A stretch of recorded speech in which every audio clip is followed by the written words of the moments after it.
The president of Mexico, Claudia Sheinbaum, ruled out the possibility of a military invasion or operations by the U.S. forces in the country before the inauguration of U.S. President-elect Donald Trump.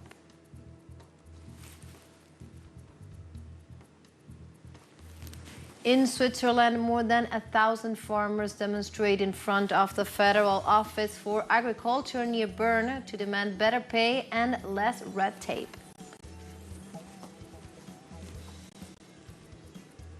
And South Korean President Yoon Suk-yeol revoked the martial law in the country after he disowned the parliament, accusing opposition lawmakers of alleged anti-state activities plotting rebellion.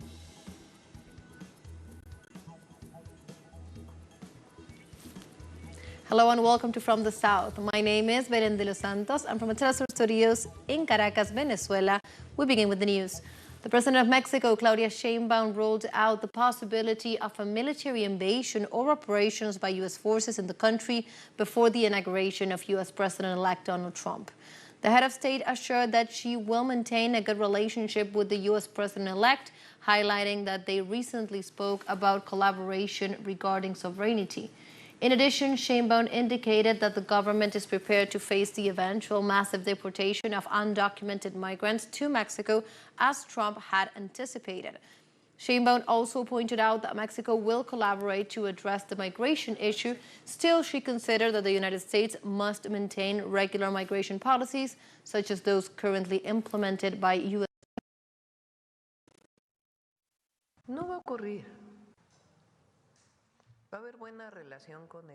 It is not going to happen. There will be a good relationship with President Trump. In our last phone call, we talked about cooperation in relation to our sovereignty, and he agreed and asked me how we could work together. I told him there would be time to work on several issues, but in particular on intelligence and investigation, which are carried out by the prosecutor's office. Issues related to sovereignty are dealt with by the security forces. And that is how it will work out. There won't be an invasion. That's not a scenario we have considered. And above all, we have our national anthem.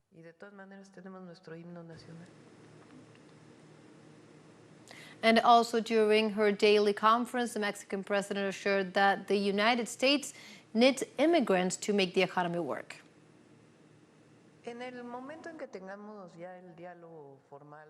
When we formally meet with President Trump and his team, we will talk about these issues, including migration. Prior to that meeting, we have said we have a humanitarian strategy that deals with migrants before they arrive at our northern border.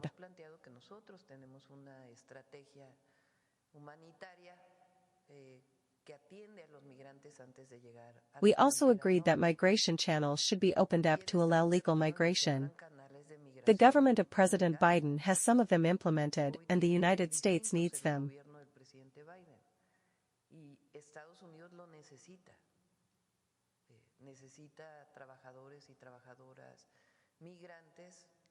They need migrant workers for the development of their economy. But of course we are going to work in that direction, play for it, and the most important thing is our principled position that the best way to address migration is to address its root causes.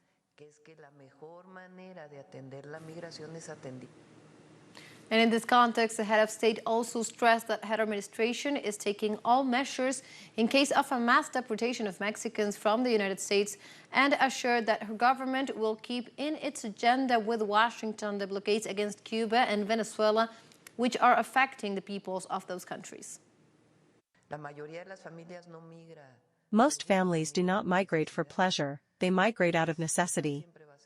So this will always be our position, and also the blockades in force against Venezuela and Cuba that are actually affecting their peoples. So this will always be our position. And in our high-level dialogue, we are going to work along those lines.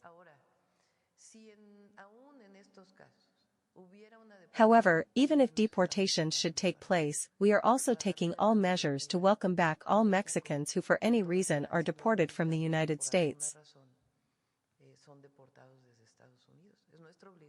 It is our moral obligation to our Mexican brothers and sisters. So we are also working on that in case a massive deportation takes place. And we go now to Venezuela as the government presented the national budget for the year 2025 and highlighted that 77.6% will be allocated to social investment in spite of the U.S. economic blockade. In this regard, Venezuelan Vice President Delcy Rodriguez pointed out that for 2025, the national budget amounts to more than $22.6 billion, a figure that shows the productive and financial growth of the South American country. Rodriguez underlined that by October 2024, Venezuela expected an inflation rate of 23.5% compared to the 189.8% in 2023, thus reaffirming the economic progress in this area. During her speech before the National Assembly, the vice president detailed that the budget law was designed together with the Venezuelan people following popular assemblies held in several municipalities throughout the nation. And likewise, Delcy Rodriguez highlighted that during 2024, the Venezuelan people achieved total supply after the shortage plans promoted by the extreme right in 2015. The year 2024 has become the year of the greatest supply in Venezuela. We can say without a doubt that there is full supply in Venezuela, that the macabre plans that the fascist extremism had in Venezuela in 2015, 16, 17, to desupply Venezuela were firmly overthrown by the Venezuelan people and by the productive sectors, both public and private, that in a single action have allowed full supply in Venezuela. And now we have a short break coming up, but first, remember you can join us on TikTok at teleSUR English, where you will find news in different formats, news updates, and much more. We'll be right back. Stay with us.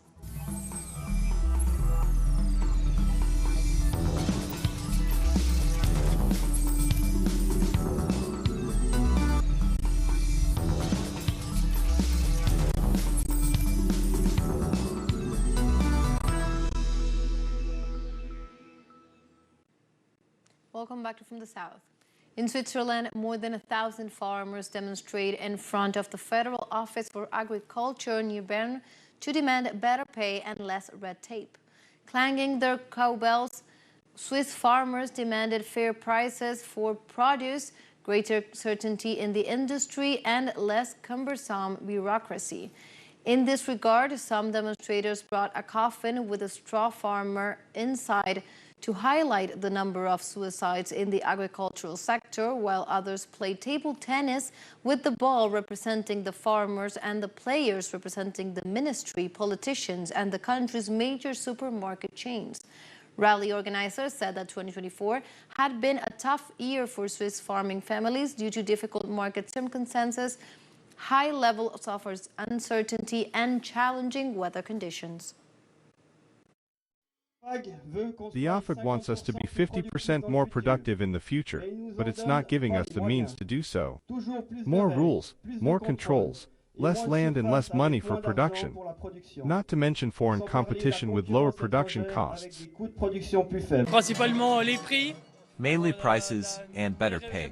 Today we're paid 17 francs an hour, so not even that. For company directors, that's not enough. Less bureaucracy, so less red tape. Better planning, a stable agricultural policy, so that we know that when we invest, we're investing for 20 to 30 years. So we need more stable planning.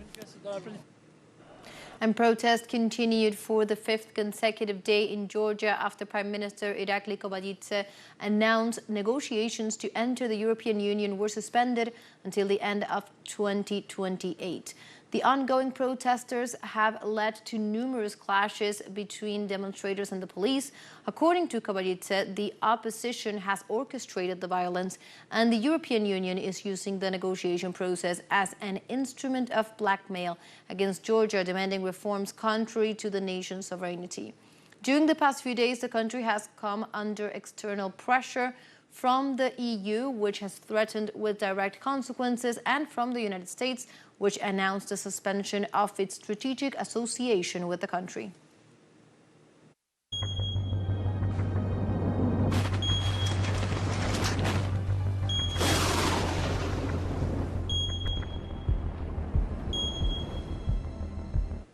We now move on to other topics. In Malaysia, residents of the town of Pasir Mas, North Kelantan, returned to submerged homes as one of the worst floods in decades begins to recede in some areas.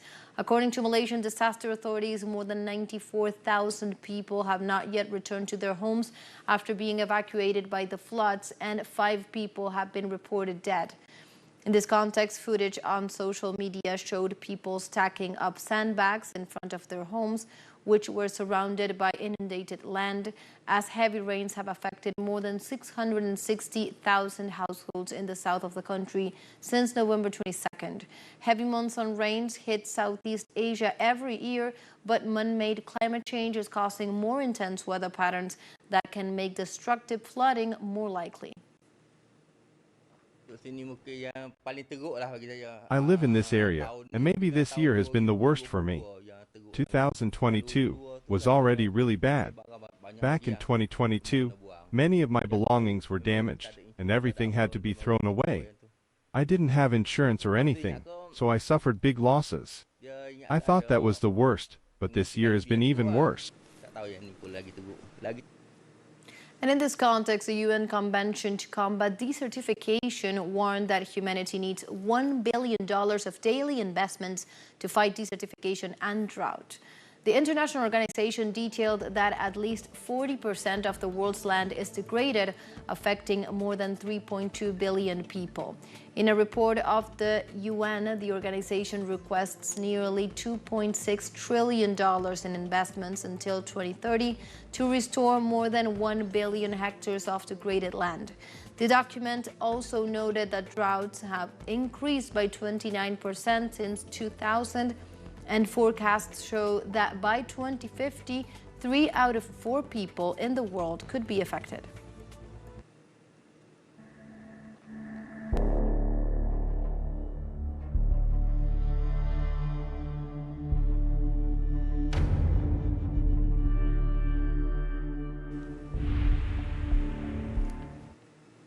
We go now to the Middle East, as the United Nations Relief and Works Agency for Palestinian Refugees in the Near East, the UNRWA, announced that Israel has caused an epidemic of traumatic injuries in the Gaza Strip. In this regard, the UNRWA's Commissioner General Felipe Lazzarini unveiled the Gaza Strip has the highest number of child amputees per capita in the world, as many children have lost limbs from bombings. The authority reported that 1 in 4 people wounded on the Israeli war on Gaza suffered life-changing injuries. In addition, they are unable to access rehabilitation services, including those for amputations or spinal cord injuries, due to the lack of conditions generated by the destruction of hospital centers and by the blockage of medical supplies.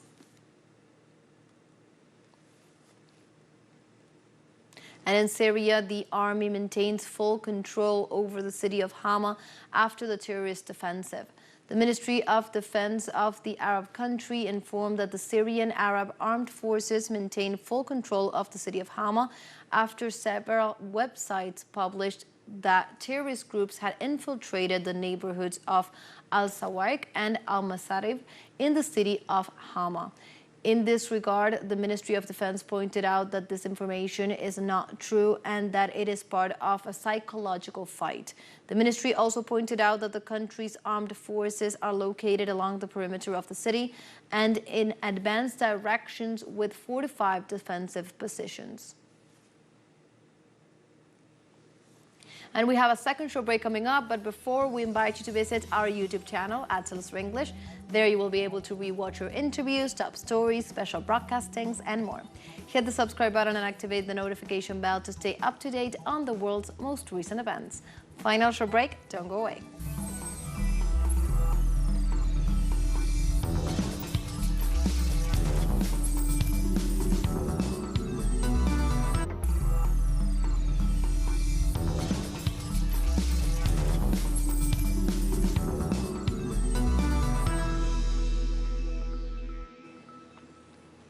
Welcome back to From the South.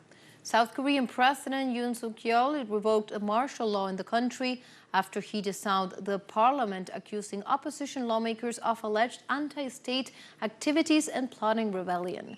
According to local media, the end of this measure was officially formalized after the government approved its lifting following a meeting with military commanders involved in the enactment of the martial law.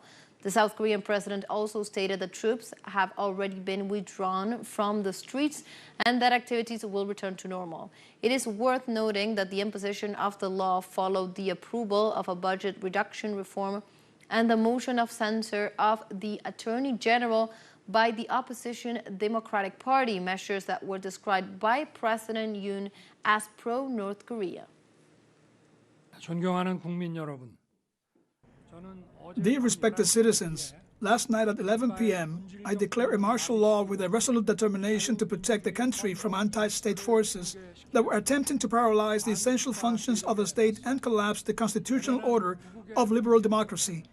However, just a moment ago, the parliament demanded the lifting of the martial law, so I have ordered the withdrawal of the military forces deployed for this purpose. In other news, aid groups are calling for more support in Chad for the thousands of Sudanese refugees in the country who are fleeing from the armed conflict in their nation between the government and the paramilitary forces. The head of the World Food Programme's operation in the Chad's border town of Adre, Ramazani Karabaye, expressed his concern about the lack of funding in the face of an increasing inflow of Sudanese migrants and warned that the situation could lead to hunger. On the other hand, project coordinator for Doctors Without Borders, Fleur Pilot, feared that the situation would not improve anytime soon as the conflict is not improving in Sudan.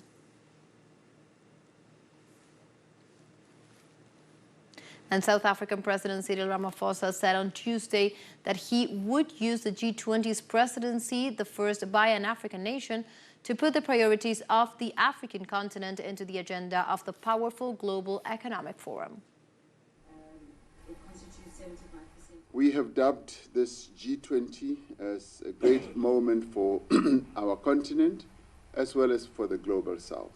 I've said this is the first time it's happening on our continent in Africa, and therefore we want to, not only in terms of optics, we wanted to have African flavor in substance, in issues that will be tackled, development issues and all that.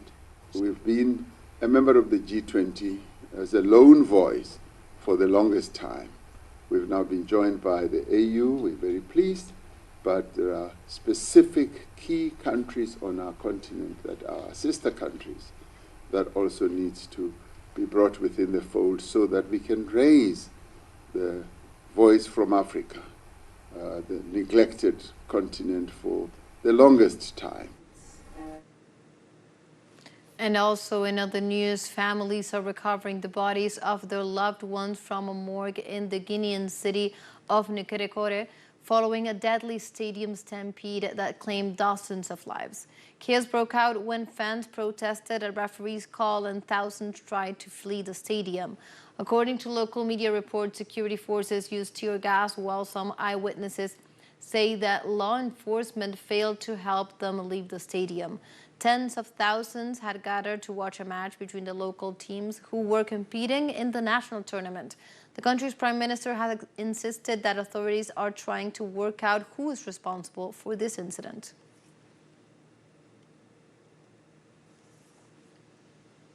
We go now to other topics. In Spain, the Sagrada Familia Christmas Fair in Barcelona was set up with more than 70 stalls surrounding the Gaudi Basilica with beautiful decorations.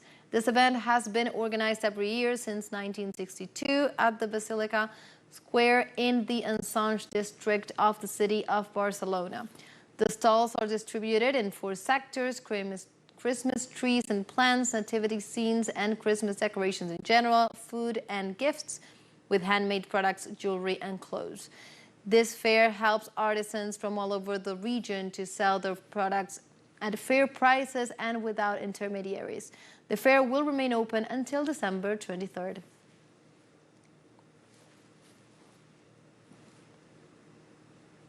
And every December 3rd marks Latin American Medicine Day, a day that commemorates the work of health professionals throughout the region and highlights the importance of medicine as a fundamental pillar for the welfare of human beings.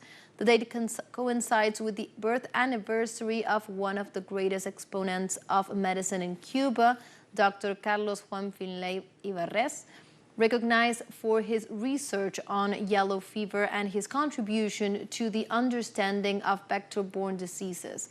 Medicine in Latin America faces unique challenges as well as the impact of chronic and emerging diseases. In this context, this date becomes an opportunity to reflect on the achievements made and the challenges that remain. And like this, we have come to the end of this news brief. You can find these and many other stories on our website at telesurenglish.net. And also join us on social media. We are on Facebook, X, Instagram, Telegram, and also on TikTok. For TeleSUR English, my name is Belén de los Santos. Thank you for watching.